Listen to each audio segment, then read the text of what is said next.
ಏ ಎದ್ ಬಾರು ದಗಡಂಗೆ ಬರೇ ಬೈಸ ಕೆಲ್ಸ ಅಲ್ಲ. ಮೇಸ್ತ್ರಿ ಬಂದ್ರೆ ಬೈತಾನ, ಹಿಡ್ಕಪ್ಪ ಹೋಗಿ ಕುದುರ್ತಾನೆ ಇದೊಂದು. ನೀ ಯಾವನ? ಅಯ್ಯೋ ಅಣ್ಣ, ಮೇಸ್ತ್ರಿ ಮೇಸ್ತ್ರಿ ಅಂತ ಸಾಯ್ತಿಯಲ್ಲಣ್ಣ. ಯಾಕಣ? ಅಲ್ಲ ಮೇಸ್ತ್ರಿ ನಾವೇನ್ ಜಾಸ್ತಿ ಕೆಲಸ ಮಾಡಿದ್ರೆ ಎತ್ತ ಕೈಯಾಗ ಕೊಡ್ತಾನ ನಿನ್ಗೆ? ಏನಾರ ಜಾಸ್ತಿ ಕೊಟ್ಟಿದಾರ ದುಡ್ಡು ಹೇಳಿ ನೀನು. ಯಾಕೆ ಟೆನ್ಷನ್ ತಗೊಂತೀಯ? ಆರಾಮಾಗಿ ಕೆಲಸ ಮಾಡೋಣಂತೆ. ಬಂದ್ರೆ ಬಾಯಿಗೆ ಅಡ್ತಾನ, ನೀನ್ ಇಟ್ಸ್ಕೊಂತೀಯ. ಅದು ಆಮೇಲೆ ನೋಡೋಣಂತೆ. ನೀನ್ ಹೆದರ್ತೀಯ ಮೇಸ್ತ್ರಿಗೆ? ನಾನು ಇದೀನಿ ಬಿಡು, ನಾನು ಹೇಳ್ತೀನಿ ಬಿಡು, ನಾನು ಹೇಳ್ಕೋಬೇಕು. ನಾನು ಮಾತಾಡ್ತೀನಿ ಬಿಡು. ಸರಿ ಆಯ್ತು, ಕೂತ್ಕೋ. ಆರಾಮಾಗಿ ಕೂತ್ಕೋ, ಒಂದ್ ಅರ್ಧ ಗಂಟೆ ಎಲ್ಲಾರ ಹೋಗಿ ಮಕ್ಕೋ ಹೋಗತ್ಲಾಗ. ನಾನು ಇಲ್ಲಿ ರೀಲ್ಸ್ ನೋಡ್ಬೇಕು, ಚೆನ್ನಾಗಿ ರೀಲ್ಸ್ ಅದಾವ. ಆಹಾ, ಇದು ಎಷ್ಟು ಅಂದ ಐತಿ ರೀಲ್ಸ್.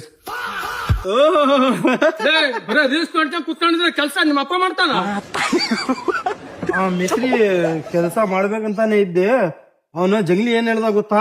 ಲೇ ಪುಸ್ತಕಲ್ಲಿ ಆರಾಮಾಗ ಜಾಸ್ತಿ ಕೆಲಸ ಮಾಡಿದ್ರೆ ಏನ್ ಮೇಸ್ತ್ರಿ ಏನ್ ಎತ್ ಕೊಡ್ತಾನ ಆ ದಗಡಾಗ ಅಂತ ಹೇಳ್ದ ನಿಂಗೆ. ನನ್ಗೆ ದಗಡಕ್ಕೆ ಅಂತ ಎಲ್ಲಿ ಯಾವಾಗಂದ ಅವನು? ಈಗ್ಲೇ ಹೇಳಿದ್ದು. ಈಗ ಹೇಳಿದ್ ಎಲ್ಲಿದಪ್ಪ ತೋರ್ಸು. ಅಣ್ಣ ಅಲ್ಲೇ ಮತ್ತೊಂದ ನೋಡ್ರಿ, ಅಲ್ಲಿದಾನ? ಅಲ್ಲೇ ಅದ ನೋಡ್ರಿ. ಏನೋ ದಗಡಕ್ಕೆ ಅಂತೆ ಅಂತ ನನ್ಗೆ ನೀನು. ಹಾ, ನಾನ್ ನಿಮಗ್ ದಗಡಂಕೆ ಅನ್ನ, ನಿಮಗ್ ದಗಡಂಕೆ ಅನ್ನ ಅಂತ ಯಾ ದಗಡಂಕೆ ಹೇಳಿದ್ದೆ ಮಿದ್ರಿಗೆ?